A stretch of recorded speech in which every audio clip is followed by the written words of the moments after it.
Good evening and very warm welcome to news edge with Fariya Aziz. Pakistan को सियासी और माशी बहरान दरपेश है, लेकिन मुल्क के अंदर जारी अदम इस्तेकाम रोज बरोज बढ़ता ही चला जा रहा है। बड़े अरसे से हम ये बात कर रहे हैं कि पॉलिटिकल स्टेबिलिटी डायरेक्टली रिलेटेड है आपकी हर डेवलपमेंट से, लेकिन वो पॉलिटिकल स्टेबिलिटी है कि आकर ही नहीं दे रही। इमरान खान मुसलसल 1 साल से इलेक्शन करवाने का मुतालबा कर रहे हैं, लेकिन हर बार इस मुतालबे की राह में कोई ना कोई रुकावट आड़े आ जाती है। हालिया दिनों में सुप्रीम कोर्ट की मुदाखलत के बाद सियासतदान एक मेज पर बैठे जरूर, लेकिन इसका नतीजा कोई नहीं निकल सका। तहरीक इंसाफ और हुकूमत के माबैन जारी मुज़ाकरात इलेक्शन की तारीख तय किए बगैर ही खत्म हो गए और एक दूसरे पर इल्जाम तराशियां होती रहीं। फिर इमरान खान गिरफ्तार हो गए। इमरान खान की गिरफ्तारी और 9 मई के वाकयात ने पाकिस्तान की सियासत में जारी अदम इस्तेकाम के जल्द खात्मे की हर उम्मीद को चिकनाचूर कर दिया है। हुकूमत ने 9 मई के वाकयात के बाद तहरीक इंसाफ के रहनुमाओं को चुन चुन कर लगा कि एक तरफ तो आप जहां जहां जिसने गलती की है उसको टारगेट करें, मगर हमें सियासी इंतकाम का निशाना बनते हुए भी लोग नजर आए। जबकि इन्हीं वाकयात की आड़ में तहरीक इंसाफ को तोड़ने का काम भी अब जारी है। रोजाना की बुनियाद पर तहरीक इंसाफ के रहनुमा पार्टी छोड़ने का ऐलान कर रहे हैं, लेकिन इमरान खान आज भी यही कह रहे हैं कि इलेक्शन कराओ। आज वज़ीर आज़म शहबाज शरीफ ने तहरीक इंसाफ से बातचीत का बाब मुकम्मल तौर पर बंद करने का इंदिया दे दिया। अपने ट्वीट में प्राइम मिनिस्टर ऑफ पाकिस्तान ने कहा कि मुज़ाकरात सियासी अमल का कलीदी जुज़ हैं जो जमहूरियत के इर्तिकाम में अपना अहम किरदार अदा करते हैं। तारीख ऐसी सियासी और आईनी कामयाबियों से भरी पड़ी है जब सियासी कायदीन मुज़ाकरात की मेज पर बैठे और कौमी अमूर पर इत्तफाक़ राय कायम हुआ। Thank you prime minister for acknowledging it. लेकिन आगे वो ये कहते हैं कि यहाँ एक बुनियादी फर्क ये है कि इंतशार और जलाओ घिराव फैलाने वाले ऐसे लोग जो खुद को नाम नेहाद सियासतदान कहलवाते हैं मुज़ाकरात के अहल ही नहीं हो सकते। उनका अस्करियत पसंदाना इक़दामात के लिए एहतसाब होना चाहिए और ये कोई मायूब बात नहीं, बल्कि दुनिया की तरक्की याफ्ता जमहूरियतों में भी ऐसे लोगों का मुहासबा किया जाता है। साबिक वज़ीर आज़म इमरान खान ने BBC को इंटरव्यू में कहा कि उनकी पोजीशन इस वक्त कमजोर होगी जब उनका वोट बैंक कम होगा। फौज 70 साल से बिलवास्ता या बिलावास्ता इक़्तिदार का हिस्सा रही है, इसलिए ये सोचना हमाकत होगी कि फौज की हुक्मरानी में कोई किरदार नहीं होगा। Let's watch him. वफाकी वज़ीर दिफा ख्वाजा आसिफ ने कहा कि इमरान खान को फौज ने गिरफ्तार नहीं किया था, जबकि रेंजर्स ने सिर्फ पुलिस की मदद की थी। ये भी देख लीजिए। रेंजर्स जो है पुलिस की मदद कर रहे थे वहाँ पे, कथित तौर पे फौज पे ये इल्ज़ाम लगा रहे हैं और जस्टिफाई करने की कोशिश कर रहे हैं अपना जो हमला है फौजी तनसीबात के ऊपर। मेरा ख्याल है कथित तौर पे गलत है और एक बहाना तराश रहे हैं। फौज तो कथित तौर पे सॉल्व नहीं थी। रेंजर्स जो वहाँ पे बहुत सी गिरफ्तारियों में रेंजर्स जो हैं वो पुलिस की मदद करते हैं। अगर फौज भी किसी वक्त इन्वॉल्व होती है जो सिविलियन लॉ इन्फोर्समेंट एजेंसीज होती हैं उनके साथ होती हैं 245 के तहत जो है, इनकी गिरफ्तारी में कथित तौर पे फौज का कोई रोल नहीं था। रज़ा रूमी साहब, thank you so much for being on the programme. अभी थोड़ी देर पहले फिर खान साहब ने बात की और वो थोड़ी सी मुख्तलिफ बात की।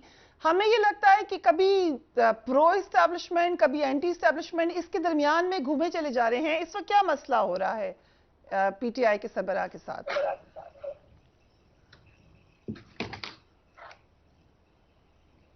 रज़ा रूमी साहब, कैन यू हियर मी?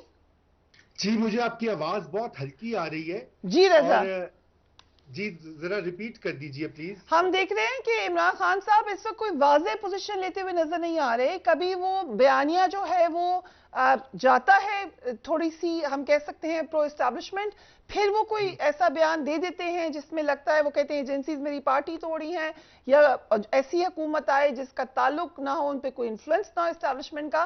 तो इस वक्त क्या कंफ्यूजन का शिकार है PTI इस वक्त? जी देखिए, PTI का लिए इस वक्त तो इमरान खान साहब का सबसे बड़ा सियासी इम्तिहान और मेरे ख्याल से उनके करियर का इस वक्त एक टर्निंग पॉइंट पहुंच चुका है, जहां पर आपने देखा कि उनकी पार्टी बड़ी तेजी से टूट फूट का शिकार हो रही है, तोड़ी जा रही है या खुद लोग छोड़ के जा रहे हैं, वो एक अलग बहस है। बहरहाल वो PTI जो 2017-2018 में एक मजबूत अल्टरनेटिव के तौर पर उभरी थी, वो इस वक्त जो है वो टूट रही है। नंबर 1। नंबर 2, इमरान खान साहब कॉर्नर्ड है। उन्होंने एक मिस कैलकुलेशन ये कर ली कि उन्होंने इस हद तक अपनी वो जो कॉन्फ्लिक्ट था पाकिस्तान की इस्टेब्लिशमेंट के साथ उस लेवल पे ले गए जहां से अब वापसी का रास्ता नहीं मिल रहा। वो एक बंद गली में आ चुके हैं। यही वजह है कि वो कुछ मुज़ाकरात की ऑफर करते हैं, कुछ वो कहते हैं कि मैं बातचीत करना चाहता हूं, फिर अगले दिन वो सख्त बयानात भी दे देते हैं। उससे अगर आप देखें ये 9 मई का जो है वाकया, जो कि एक टर्निंग पॉइंट है, फरीहा मैंने देखा है, आपके मैं शोज भी फॉलो कर रहा हूं, तो उसके बाद उन्होंने पहले तो ये कहा कि मेरे वो लोग 1-2 दिन तो कॉन्डेमनेशन नहीं आई। फिर उन्होंने ये कहा कि लोग, कल उन्होंने ये कह दिया कि जी लोग, चूंकि रेंजर्स ने मुझे गिरफ्तार किया था, इसलिए लोग, मेरे जो सपोर्टर्स हैं, मेरे जो वर्कर्स हैं, वो अगर आर्मी जीएचक्यू के सामने मुजाहरा ना करते तो कहां करते।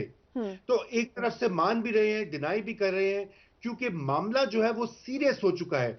फरिया, इस वक्त प्रॉब्लम ये कि अब हम we are beyond partisan politics. इस वक्त पाकिस्तान की स्टेट जो है, आप देखें दुनिया जो वो इमेजेस देखे उसने मई 9 को अनफॉर्चुनेटली, और अब उसके कॉन्सिक्वेंसेस बेचारे मासूम बच्चे और वो बच्चियां जो इस वक्त पकड़े गए हुए हैं मैस अरेस्ट में, वो भुगत रहे हैं। अब देखिए ना, ये भी कितनी अफसोस की बात है कि लीडर्स तो प्रेस कॉन्फ्रेंस दे देकर निकल रहे हैं, खुद खान साहब जमान पार्क में बैठे हुए हैं, और वो जो बच्चे हैं वो मई की गर्मी में जेलों में बंद हैं, पता नहीं उनके मुकदमे कब चलेंगे। कोई कहता है आर्मी एक्ट में कुछ के चले गए हैं। अब ये बड़ा ही इस वक्त अनफॉर्चुनेट सिचुएशन हो गई है, और इस पीछे हटना होगा खान साहब को भी, और मैं समझता हूं इस्टेब्लिशमेंट को भी एक कदम पीछे हटना होगा।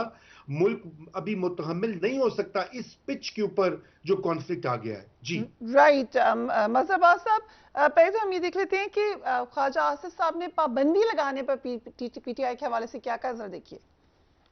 क्या तरीके इंसाफ पे पाबंदी लगने जा रही है? अभी तो इसके ऊपर कोई बहस व तमीज़ शुरू नहीं हुई, लेकिन अगर इसकी कोई अर्जेंसी या इसकी फौरी तौर पर ज़रूरत पड़ी तो उससे मशवरा भी कर दिया जाएगा, लेकिन एक ऐसी चीज़ है जिसको रूल आउट नहीं किया जा सकता।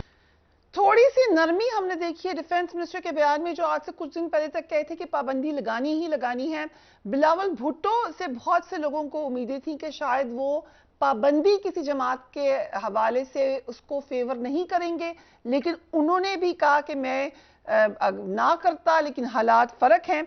बट अब जो आवाज आई है वो पीएमएलएन के अपने अंदर से फॉर्मर प्राइम मिनिस्टर शायद खाकान अब्बासी ने कहा है कि ये ठीक तरीके का नहीं होगा। जरा देखिए। अच्छा सर, ये बता दीजिएगा, इस वक्त हम देख रहे हैं वफाकी गवर्नमेंट हो या सूबाई गवर्नमेंट हो, वो एक ही जमात को खत्म करने के सारे प्लान बना रही है। कोई किसी जमात को नहीं खत्म कर रहा। अगर कोई जमात अपने आप को खत्म करना चाहती है तो मैं उसकी मदद नहीं कर सकता। मजहर अब्बास साहब, सो पीटीआई के ऊपर पाबंदी लगाने का जो मामला है, आप उसको किस तरफ जाते हुए देख रहे हैं? शुक्रिया फरिया। पाबंदी जाहिर है ये सब सारे सियासी लोग ये समझते हैं, और वो लोग जो आज पाबंदी के हक में बात करें उन्हें भी अंदर से पता है कि पाबंदी का कोई मसला, पाबंदी कभी भी किसी पार्टी को ख़त्म नहीं कर सकती। वो किस दबाव में ये बात कर रहे हैं, किसको प्लीज़ करने के लिए बात कर रहे हैं, ये एक अलग सवाल है। चाहे वो बिलावल भुट्टो हों, ख्वाजा आसिफ हों, वो किसको प्लीज़ करने के लिए कर रहे हैं? हाँ, किसी को भी खुश करने के लिए कर रहे हो, लेकिन मसले का उनको भी पता है कि ये मसले का हल नहीं होता। दूसरी बात यह है कि इमरान खान को इस वक्त आज भी उनका ये मैं देख रहा था, बयान देख रहा था कि जी लोग गिरफ्तारियों के लिए तैयार रहें और गिरफ्तारियों से डरना नहीं है, हकीकी आज़ादी के लिए गिरफ्तारी देनी पड़ती है। पाकिस्तान में और दुनिया भर की तहरीकों में leaders lead from the forefront पे होते हैं।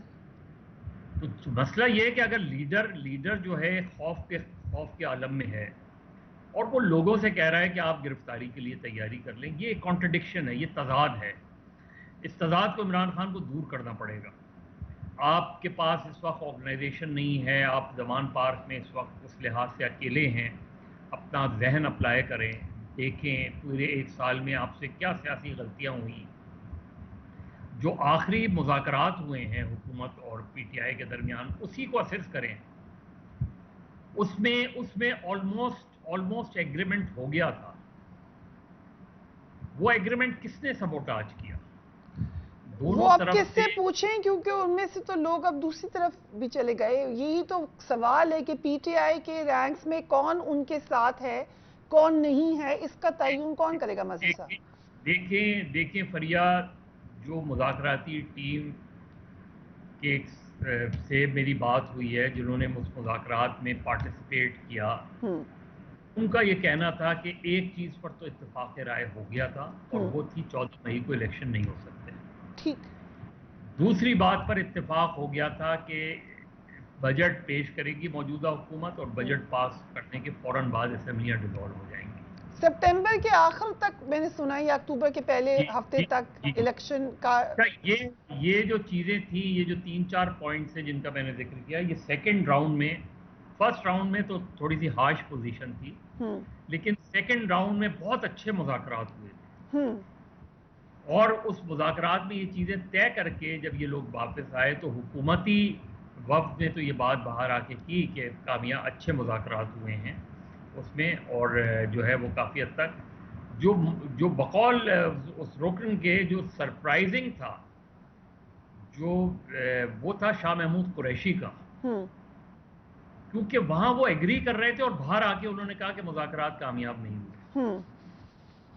तो यहाँ फिर शाह महमूद कुरैशी से ये पूछना ज़रूर चाहिए, अगर उसके मिनट्स हैं तो मुझे नहीं पता मुज़ाकरात के मिनट्स होंगे नहीं होंगे, लेकिन ये चीज़ें जो हुई हैं, इन चीज़ों ने या तो इमरान खान ने उस वक्त को एम्पावर करके नहीं भेजा था, लेकिन अगर सितंबर में अगर ये बात हुई है जो कि उन्होंने कहा कि मैं बिल्कुल अथॉरिटी से ये बात कहता हूँ कि ये बात हुई है, तो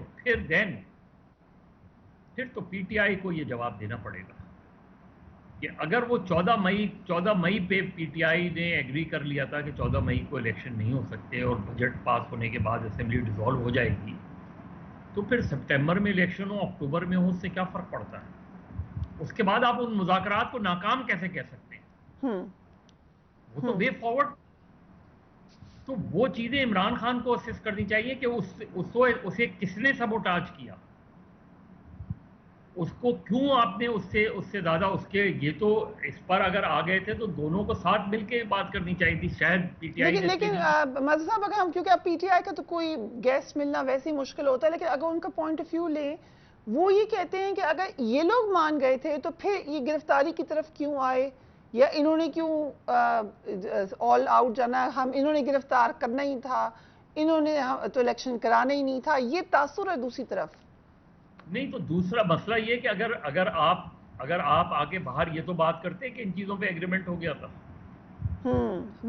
योर क्वेश्चन इज कि शाह साहब क्यों चले गए उस दिन विदाउट अ प्रेस कॉन्फ्रेंस? हाँ, इंपॉर्टेंट बात यही है कि अगर वो हो गया था इत्तेफाक राय, इन बातों पे हो गया था और सिर्फ जो है मोडालिटीज तय करनी थी, तो उसके बाद जब आप बैकआउट किया तो ऑल ऑफ अ सडन ये जरूर था कि उन्होंने खुद ये कहा कि दोनों तरफ से जो बाहर के लोग थे, मुज़ाकराती टीम के नहीं, जो बाहर के लोग थे, उनमें से कुछ लोग इन मुज़ाकरात को सबोटाज करना चाहते थे।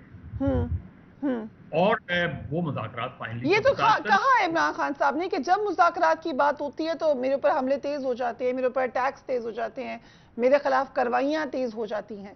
नहीं, देखिए वो तो फिर गवर्नमेंट एक्सपोज होती ना। अगर फर्ज करें ये ऐलान हो जाता कि जी बजट के बाद असेंबलियां डिसॉल्व हो जाएंगी और सितंबर में इलेक्शन हो जाएंगे, ठीक, या ना ऐलान होता, उसके बाद अगर कोई भी एक्शन होता, तो वो तो गवर्नमेंट उस पे जिम्मेदार होती। आपको क्या लगता है कि शाह साहब ने क्यों प्रेस कॉन्फ्रेंस नहीं की? क्योंकि कोई और प्लान था इन द ऑफिस? मैं जाहिर है, मैं शाह साहब बहुत सीनियर पॉलिटिशियन है, मैं किसी पर वो बात नहीं कर रहा, और जाहिर है मैं कोई आई विटनेस नहीं हूँ मुज़ाकरात का, मेरे पास कोई उस लिहाज से मैं नहीं कहूँगा कि फर्स्ट हैंड इंफॉर्मेशन, लेकिन मैंने तो वफ्द के एक रुकन से जो तफसील से बात की, उससे ये बातें काफ़ी हद तक दूसरी तरफ से भी कुछ लोग करते हैं। मुझे बहुत ही अजीब और गरीब सिचुएशन लगती है, और अब जो इमरान खान के लिए है कि वो देखें, ये असेस करें कि ये जो सूरत हाल जिसमें आज वो खड़े हैं, किस बुनियाद पे अभी लोगों से कह रहे हैं कि वो गिरफ्तारियों की तैयारी करें। वो असेस तो करें कि 9 मई को क्या हुआ था, वो ये असेस तो करें कि 9 मई के बाद की कितनी जेलों में इमरान खान ने विजिट किया अपने कोलीग्स को। वो लोग जो अपने कारकुन जो उनके बंद हैं जेलों में, आप दूसरी तरफ उठा के देख लें, बेनज़ीर भुट्टो का दौर उठा के देख लें, औरों को देखें, बेनज़ीर वो जेल तो क्या चीज़, वो थाने अस्पताल पहुंच जाती थी। तो क्यों लोगों में वो मोटिवेशन जो है वो खत्म हो गई। आप लोग इस तरह मोटिवेट, वोटर आपका होगा, इलेक्शन होंगे, वो आपको आके निकलकर वोट डाल देगा, लेकिन आपकी ऑर्गेनाइजेशन से वो बहुत मायूस हुए हैं। ठीक है, वो इससे मायूस हुआ है कि आपके यहाँ लोगों ने इतनी जल्दी दबाव में आ गए। बहुत कम लोग हैं जो खड़े रहे हैं, और जो खड़े रहे हैं और जो पुराने लोग हैं उन्हीं उनको तंजीम बनानी चाहिए। तंजीम साजी पहले करें, हर बात में लोगों को सड़कों पे निकलने का ना कहें, पहले तंजीम बनाएं, स्ट्रेटजी बनाएं। माजी में आपने एक बड़ी बहुत गलत वो की कि राइट। आपने गिरफ्तारियां शुरू की और उसके बाद यकायक खत्म कर दी। तो कोई स्ट्रेटजी नजर नहीं आती, लिहाजा बहुत स्ट्रैटेजी, समझ प्लान बी, ये दो चीजें हैं जो कि इस वक्त पीटीआई में ये सवाल है कि वो हैं क्या। कुछ और मामले से हम बात करें कि जहां पर लोग जा रहे हैं वहां पे कुछ लोग डट के खड़े भी हैं, जरा उनको भी देख लीजिए। हारिस नवाज साहब, इमरान खान साहब ने एक इंटरव्यू में कहा कि वो जानते हैं कि वो एक कमजोर विकेट पर खड़े हैं, लेकिन मुज़ाकरात के जरिए ही जान सकता हूं कि वो क्या सोच रहे हैं। लग ये रहा है कि इस वक्त खान साहब को शायद ग्रास्प नहीं हो रहा है कि सिचुएशन है क्या। आप शायद क्योंकि उनके पास उनके एडवाइजर्स नहीं हैं, शायद वो डिटैच्ड हैं। सो क्या इससे निकलने का तरीका क्या है सिचुएशन से? देखें फरिया, सबसे बड़ी बात है कि he is now a politician, he has been ex prime minister. उनको पूरी सिचुएशन की ग्रेविटी को समझना चाहिए कि what he has done and what all can be done and how he can retrieve out of this. ये सबसे ज़रूरी है कि आपने रिट्रीव कैसे करना है जो आपने डैमेज अपनी पार्टी को, अपनी रेपुटेशन को, अपने लोगों को अननेसेसरी आपने जो तकलीफ में डाला, और उसके बाद जो एक आपने 9 मई का एक्शन किया, वो तो नाकाबिले माफ़ी है। मैं हमेशा ये बात कहता हूँ कि मैं ये सोच रहा था कि इमरान खान सबसे पहले आएंगे ऑन एयर। जो एक लीडर की रिस्पॉन्सिबिलिटी होती है कि ही विल ओन रिस्पॉन्सिबिलिटी, कि I am the leader of the party, मैं ये रिस्पॉन्सिबिलिटी ओन करता हूँ and I apologise from the लवाहिकीन जो हैं शहदा के, आर्मी से, अवाम से जो कुछ हुआ।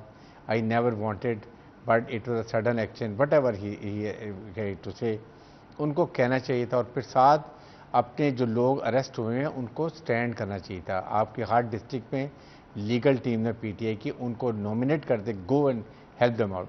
ही जस्ट फॉरगॉट अबाउट एवरीवन, और वो अभी भी उसी तरह बात करते रहे, कभी कुछ बात कर रहे हैं। सो ये उनको समझना चाहिए। अभी भी जो बातें कर रहे हैं, ही हैज़ टू से कि जी मैं अनकंडीशनल इसके लिए तैयार हूँ नेगोशिएशन के लिए। आपने खुद सपोर्ट किया। देखें 5-6 ब्लंडर किए। नेशनल से रिजाइन करना नंबर 1 ब्लंडर, फिर आपने पंजाब केपी की गवर्नमेंट से रिजाइन कर दिया, नंबर 2 ब्लंडर, जो आपको कभी नहीं करना चाहिए था।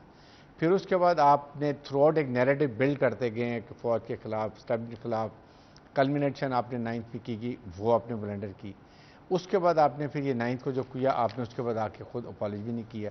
तो ये चीज़ें उनको समझनी चाहिए। अब इस वक्त फिर आपकी बिल्कुल ठीक मदर साहब कह रहे हैं कि ये तकरीबन फाइनलाइज हो गया था।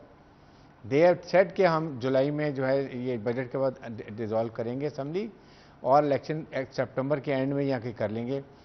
आपने बीच में 14 मई का क्यों शोशा डाला कि 14 मई को असेंबली पहले डिज़ोल्व करो? बजट हुकूमत है, उसने बजट आप अनाउंस करते, कौन करता? तो ये दैट मीन्स ही वांटेड के कहीं किसी तरीके से भी उनको बैकफुट पर रखे। इनिशिएटिव आपके पास था।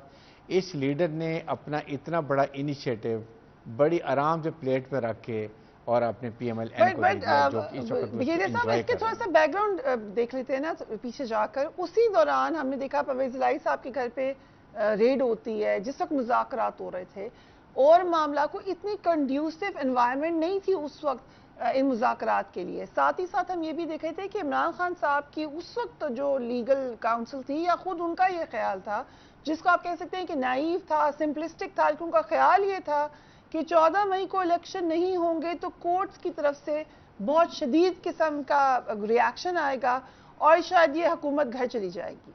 अब ये जिस पे भी बेस्ड उनकी असम्पशन थी, उसकी वजह से वो इस कॉन्फिडेंस से कह रहे थे कि 14 मई पे पहले आप असेंबलियां बहाल करें। फरिया देखें, this is what is politician and is political team. He should have realised कि don't put so much pressure आपके चीफ जस्टिस पर आ रहा है।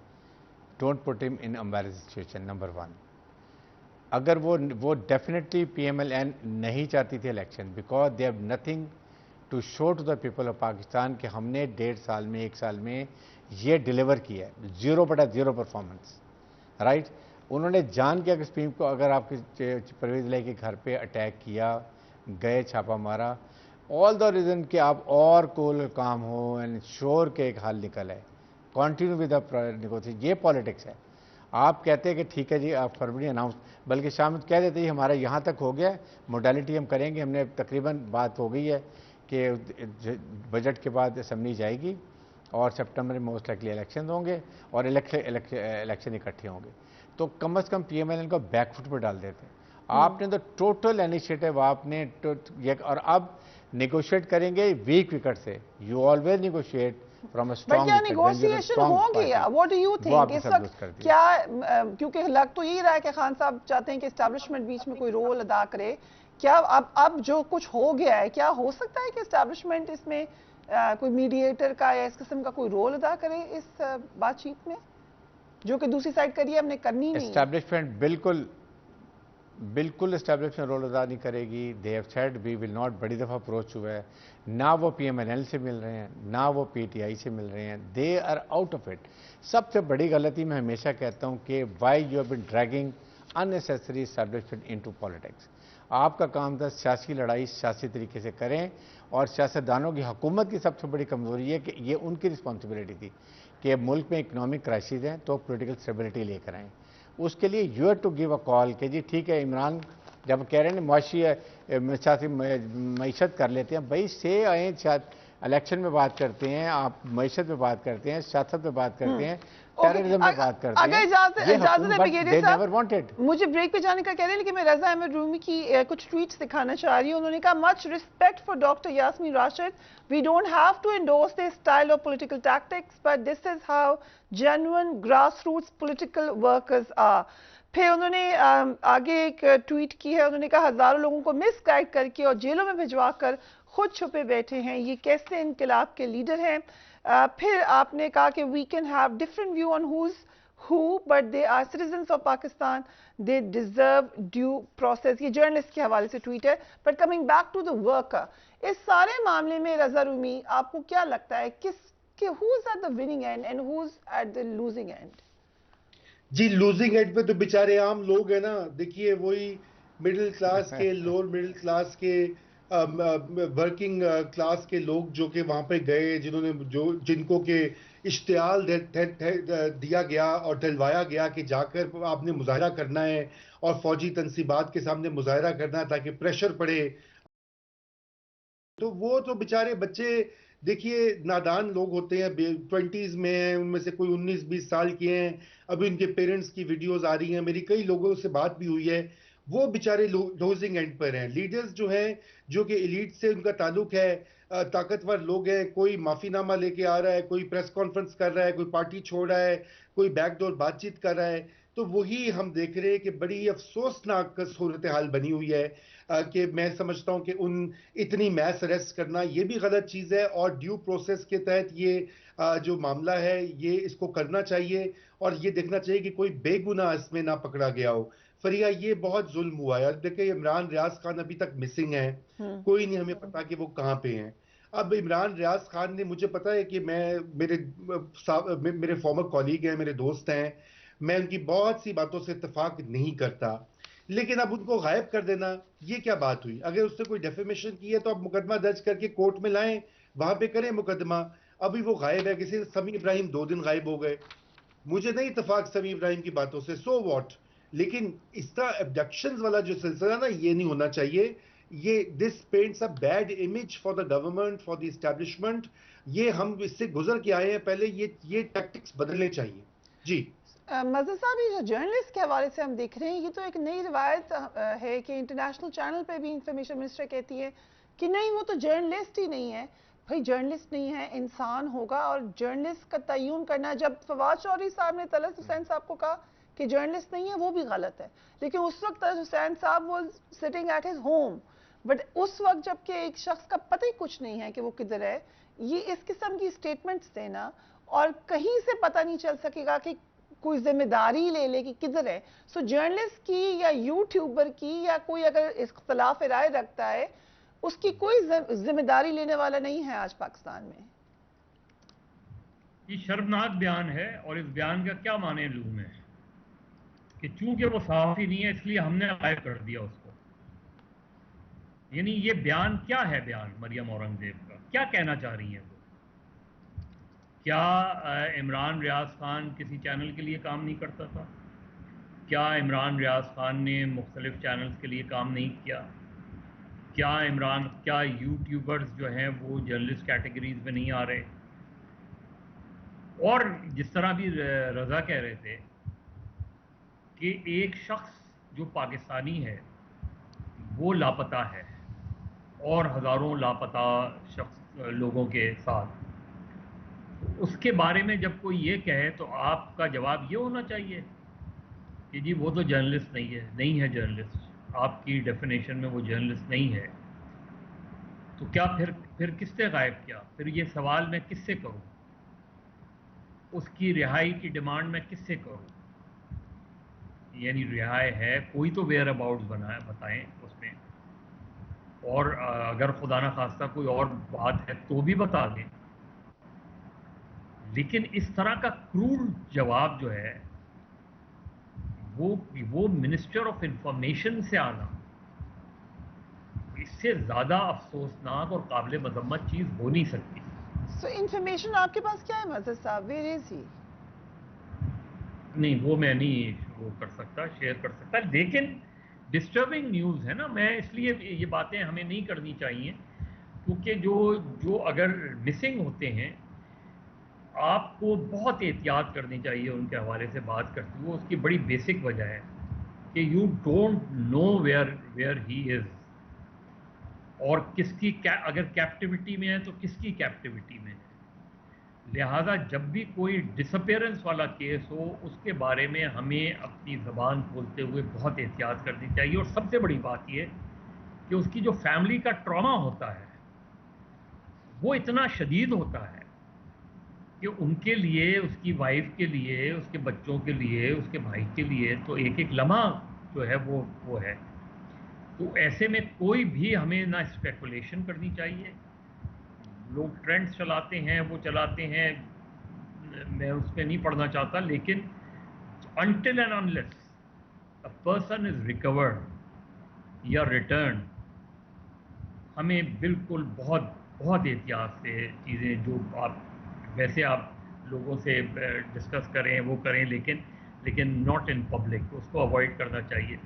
दूसरी बात ये कि जिस तरह अभी देखें, इमरान खान साहब को ये रियलाइज़ करना चाहिए था कि सबोटाज भी किए जाते हैं मुज़ाकरात। ये जो अभी बात कह रही थी ना, मैं चौधरी परवेज़ इलाही के घर पे छापा मार दिया, इधर वो कर दिया, जिस तरह मैं आपको बता रहा था कि दोनों तरफ से कुछ एलिमेंट्स ऐसे थे जो सबोटाज कर रहे थे मुज़ाकरात, जो करना चाहते थे सबोटाज। ये 77 में भी सबोटाज किए गए थे। यानी जनरल ज़िया-उल हक ने जुल्फ़िकार अली भुट्टो से आके ये कहा कि आप किसी भी सूरत में, वो लोग डिमांड करेंगे हैदराबाद ट्राइब्यूनल को ख़त्म किया जाए, आप किसी भी सूरत में ये बात नहीं मानिएगा।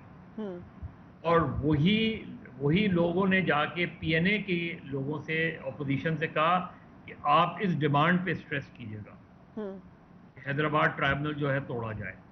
तो ये सबोटाज करने वाली बातें थी ना।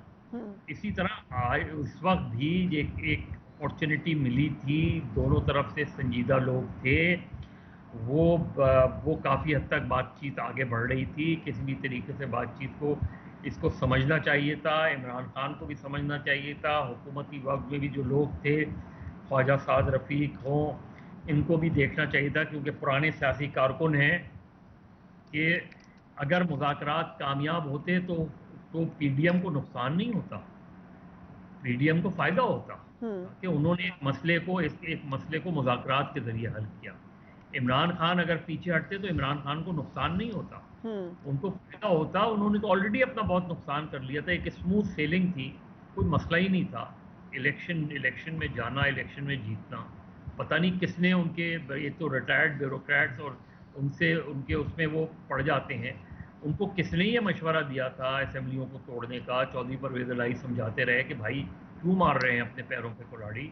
आपके पास 60% वो इस पे कह रहे हैं कि जिन लोगों ने मशवरा दिया था वो तो छोड़ के चले गए हैं पार्टी। ये भी तो भाई सोचने फिर की इसका बात है। मतलब ये है कि उन लोगों को आपने पार्टी में लिया क्यों था? सोचते तो हर किसी को जो भी पार्टी में आ रहा है उसको लिए जा रहे हैं, और सिर्फ लिए ही नहीं जा रहे, अपनी कोर कमेटी का हिस्सा बना लिया उनको। और जो लोग आपकी पार्टी के बुनियादी लोग थे, हामिद खान और नजीब हारून के पास तो इमरान खान बहुत बाद में गए हैं। ये वो लोग थे जिन्होंने पार्टी बनाई है, वो आपकी कोर कमेटी में नहीं थे। आपकी कोर कमेटी में बाबर एवान बैठे हुए हैं, आपकी कोर कमेटी में फवाद चौधरी बैठे हुए हैं, आपकी जो 2016 और इनके बाद जो पार्टियों में आए हैं उनको आपने पार्टी की कोर कमेटी में बैठा लिया। हामिद खान और नजीब हारून जैसे लोग बाहर बैठे हुए हैं, उनको आपने बड़े बाद में जाके कहा कि आप हमें बताएं, हमें गाइड करें। तो इमरान खान अपनी गलतियों का न सिर्फ अजाला करें बल्कि एतराफ भी करें। Right, we have to go on a break. We will be right back.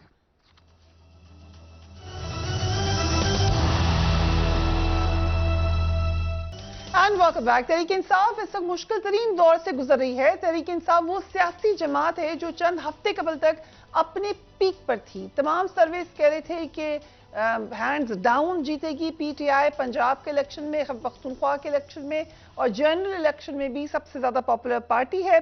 लेकिन आज सूरत हाल बिल्कुल फर्क नजर आ रही है। लोग मुसलसल पीटीआई को छोड़ रहे हैं।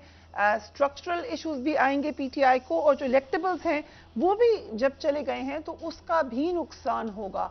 आज खान साहब ने एक किंग्स पार्टी का भी जिक्र किया। Let's watch that. लॉबी कर रहे हैं कि लोगों को किसी तरह पीटीआई के टिकट होल्डर्स को तोड़ के तो कोई एक नया ड्रामा बन रहा है किंग्स पार्टी का, तो उस तरफ लेके जाए। ये पार्टी को खत्म करने की कोशिश है। सारे स्टेट के इदारे लगे हुए हैं इस पार्टी को खत्म करने के लिए। पार्टी ऐसे खत्म नहीं होती क्योंकि पार्टी लोगों के दिलों में चली जाती है। तो ये जो टिकट होल्डर्स हैं हमारे सारे, इनसे पूछें कि इतना आपके ऊपर प्रेशर है, क्यों नहीं छोड़ रहे? उनमें से कहेंगे कि हम नजरियाती तौर पे इसके साथ ये भी आपको कहेंगे कि हमें कोई हमारे हल्के में वोट नहीं डालेगा। ब्रिगेडियर साहब, इस वक्त किंग्स पार्टी जहांगीर तरीन साहब की पार्टी को कहा जा रहा है। जी मोस्ट लाइकली यही लग रहा है। जिस तरह मुलाकातें हो रही हैं सबकी, जहांगीर तरीन, अलीम खान और उसके बाद बाकी जो 25 MNA आज मुझे राजा रियाज भी साथ नज़र आते हैं, तो जाहिर है कि वो लोग वापस चाह रहे हैं कि एक नई पार्टी बना ली जाए। लेकिन देखना ये है कि इस पार्टी का कितना इन्फ्लुएंस होगा, क्योंकि इसमें पीपल्स पार्टी है, PMLN है, फिर उसके बाद एक नई पार्टी अगर बनती है और PTI जो रेमिनेंट्स रह जाते हैं, इनकी बात पार्टी है। मैं ऑनेस्टली फील कि सबसे बड़ा इस वक्त फ़ायदे में जो पार्टी है वो पीपल्स पार्टी है। अभी आज कल भी मेरे ख्याल में साउथ पंजाब के काफ़ी लोग PTI के उनको ज्वाइन कर रहे हैं। सिंध में भी वो है, फिर उसके बाद बलूचिस्तान में है, सदर्न पंजाब में बहुत स्ट्रॉन्ग है, और उसके बाद फिर आपका KPK में उनका कोई वोट बैंक थोड़ा बहुत है। तो नेशनल पार्टी एक्चुअली रह गई थी दो, PTI और Peoples Party. PMLN is restricted to only Punjab, और वहाँ पर अब इनको डेंट दायरा पड़ेगा कि वो पीपल्स कैसे पार्टी पड़ेगा? अगर जहांगीर तरीन की पार्टी आती है, पीपल्स पार्टी को आपको स्ट्रांग लग रही है? सर पंजाब में वो स्ट्रांग है नहीं, 5-6 से ज्यादा मुश्किल ही सीटें उनकी इस वक्त हैं। सो अगर पीपल्स पार्टी को इलेक्टेबल्स ज्वाइन भी करते हैं तो लेट्स से वो 15-20 पे चले जाते हैं, तो इसका फायदा तो डायरेक्ट PMLN को होगा। देखें, PMLN के तो लोग जो हैं वो उनसे भी काफ़ी नाराज़ हैं, इसलिए कि उनकी परफॉर्मेंस नहीं है। नई पार्टी PTI से आती में भी वो भी अपने वोट लेगी, उसके बाद PMLN का अपना वोट है, फिर PTI के अपनी जो ओरिजिनल है हो सकता है वो भी करे, और फिर सिर्फ पंजाब में लेके तो आप फेडरल गवर्नमेंट में नहीं आ सकते। You need to have a national party. You see, सबसे ख़तरनाक स्टेज जो होती है मुल्क में वो ये है कि अगर आपकी national parties become regional parties, क्योंकि उससे फेडरेशन स्ट्रॉन्ग वीक होती है। The more national party the more strong federation. अभी तो हम ये असूल है और ये होनी चाहिए। गए ना, अब तो तमाम ही रीजनल पार्टीज रह गई। एक जो नेशनल पार्टी होने का दावा करी थी वो तो अब नहीं है, उसने बिखर के मुख्तलिफ जगहों पे जाना है। तो अब कैसे आप नेशनल पार्टी लेकर आएंगे? लगता तो ये कि अलायंस होना चाहिए। देखें अभी भी Peoples Party is national party. वो जो देखें पंजाब में भी है, साउथ में, बलूचिस्तान में और सिंध में तो बहुत ज़्यादा मेजॉरिटी है, फिर KPK में भी उनका कुछ है। PTI was a national party, अभी उसको झटका लग गया। पीएमएल तो बिल्कुल स्टेट पंजाब के अलावा कहीं उनका वोट बैंक है ही नहीं। तो ये देखना चाहिए। इसके साथ अब ये देखना है कि कितना इमरान अपनी पार्टी को रिट्रीव करता है। ये एक सियासतदान का टेस्ट होता है लीडर का कि इन एनवायरनमेंट के अंदर हाउ डू यू प्लान, क्या आप डैमेज कंट्रोल, रीप्लान, दोबारा रिविजिट करें। ठीक कह रहे हैं आप। अगर इजाजत दें, मैं रज़ा रूमी साहब की तरफ जा रही हूँ, एक क्विक नजर डाल लेते हैं। रज़ा साहब, पंजाब की सियासत में मुस्लिम लीग काफ इलेक्टेबल्स को अपनी जानिब राग़िब कर रही है इस वक्त। जहांगीर तरीन नई सियासी जमात बनाकर तहरीक इंसाफ के मुनहरिफ रहनुमाओं से मुसलसल राब्ते कर रहे हैं। मुस्लिम लीग काफ और जहांगीर तरीन ग्रुप आइंदा इलेक्शन में तहरीक इंसाफ का वोट बैंक मुतासर कर सकते हैं। आइंदा इलेक्शन में तहरीक इंसाफ का वोट टूटने का बराह रास्त फायदा हमें यह लगता है कि मुस्लिम लीग नून को ही होगा, क्योंकि कोर वोटर पंजाब में उनका मौजूद है। पीपल्स पार्टी फिलहाल पंजाब की सियासत में देखो और इंतजार करो की पॉलिसी पर नजर आ रही है। लेकिन अगर इनमें से कोई भी जमात, लेट्स से इलेक्टेबल्स जो हैं वो उधर चले जाते हैं, तो उसका उनको फायदा होगा। How do you look at it, Raza Rumi? जी थैंक यू फरीहा। देखिए, इस तरह से होता है कि पंजाब में खुसूसन जो इलेक्टोरल गेम होती है उसमें एक तो इलेक्टेबल का अपना वोट होता है, जो ज़ात बरादरी, उनका लोकल काम, उनका जो इन्फ्लुएंस होता है उसकी बिना पे होता है, फिर उसके ऊपर पार्टी का वोट ऐड हो जाता है। तो इसी वजह से इलेक्टेबल्स जो हैं, जो कि टूट के जा रहे हैं, वो अपने हिस्से का वोट तो नए वो इलेक्टोरल मैदान में लेकर आएंगे। और जो इमरान खान साहब का जो वोट बैंक है, वो जो इमरान खान साहब की ज़ात के नाम पर है, उनकी शख्सियत, उनकी ब्रांड के नाम पर है, वो जाहिर बात है उससे वो महरूम हो जाएंगे। इसलिए उनको फिर कोई बड़ी पार्टी में जाना पड़ेगा। इसलिए पीपीपी का भी जिक्र हो रहा है कि वहाँ भी जरदारी साहब कोशिश करें कि कुछ लोग वहाँ पर आ जाएं। और ये कि कुछ यकीनन जिस तरह 2018 में मैनेजमेंट हुई थी, अब खदशा ये है कि कहीं दोबारा भी इस तरह की मैनेजमेंट ना हो। देखिए, ये इस वक्त जो मंजरनामा है ये बड़ा फ्लूइड है, क्योंकि ये सिर्फ आने वाले हफ्तों में पता लगेगा कि किस हद तक तरीन साहब कामयाब होते हैं एक नया सियासी धड़ा या अलग पार्टी या पीएमएल-क्यू एंड जहांगीर तरीन, आपको किंग्स पार्टी कौन सी लगती है? जी दोनों ही देखे ना, दोनों ही के ऑल द किंग्स मैन। आपने एक फिल्म ही देखी होगी फरिया, तो दोनों मतलब भी थे, बट चले किंग्स मैन भी जी। तो बात ये कि पीएमएल-क्यू जनरल मुशर्रफ साहब की किंग्स पार्टी थी। जो जहांगीर तरीन साहब हैं वो मुशर्रफ साहब के खास वजीर थे। फिर उनको वहाँ से भेजा गया पीटीआई में, जहाँ पे उन्होंने अपनी एफिशिएंसी दिखाई, और वो एक ज़हीन आदमी है। देखिए, तरीन साहब की जो भी उनके ऊपर बाकी चार्जेस होते हैं, ये सारा कुछ, वो एक समझदार और सक्सेसफुल एंटरप्रेन्योर हैं। तो इसीलिए उनको दोबारा से अब लॉन्च किया जा रहा है। कल का जो कानून भी स्पीड के बाद अब हम जहांगीर तरीन स्पीड देखेंगे। जी, जहांगीर तरीन स्पीड अब एक ऑल्टरनेटिव बन के उभरेंगे। हो सकता है कि वो पंजाब में जो चीफ मिनिस्टर बन जाएं, या हो सकता है कि वो वाकई ही में पीएम के स्लॉट पे पहुंचे। मैं रज़ा साहब के पास चाहती हूँ, but you understand Punjab, do you really think कि पीएमएलएन पिछली दफा 2018 में भी डिस्पाइट ऑल पॉलिटिकल इंजीनियरिंग जबरदस्त परफॉर्म किया पीएमएलएन ने? हम पीएमएलएन को कैसे, क्योंकि अगर Jahangir Tareen is coming then Nawaz Sharif is coming, so Noon League को हम कैसे रूल आउट करें? नहीं, हम उनको रूल आउट नहीं कर रहे। देखिए, उसमें यह है कि दो बातें, एक तो वो इनकम्बेंट है ना, जो महंगाई 40-50% है वो उनके खाते में जा रही है, लोग गुस्से में है। दूसरा, 2018 में उनके पास एक बयानिया था कि वोट को इज्जत दो, कि हमारे साथ जुल्म हो रहा है, हमारे साथ जनरल बाजवा जो हैं वो उन्होंने जुल्म किया है। वो उस वक्त जो चीफ जस्टिस थे साकिब निसार, उसके बाद वो खोसा साहब, वो पूरी एक दास्तान थी, एक वो नैरेटिव था। वो नैरेटिव खुद पीएमएलएन उससे हट गई है। वोट को तो उन्होंने ऐसी इज्जत दी है, उन्होंने कहा इलेक्शन नहीं कराने, बस वोट को इज्जत देनी है हमने। On a lighter note sir, आज को खतरा है, लाइटर नोट।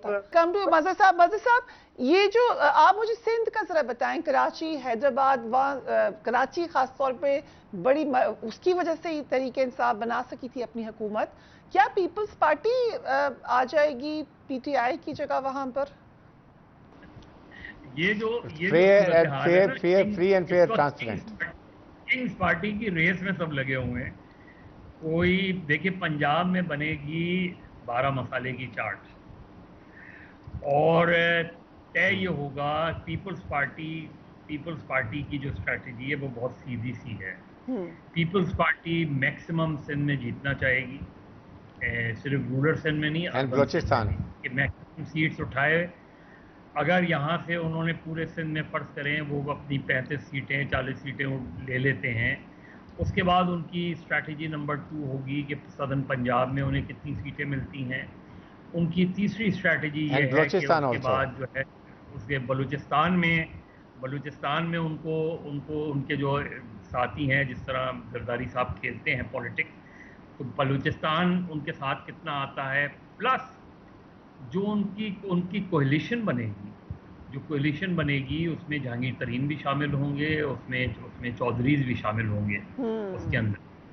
और जब वो एक स्ट्रॉन्ग अपना यूनिट बना लेंगे, then he will negotiate with PMLN, और PMLN और पीपल्स पार्टी इत्तेहादी पूरे कोalition गवर्नमेंट मरकज में बननी है।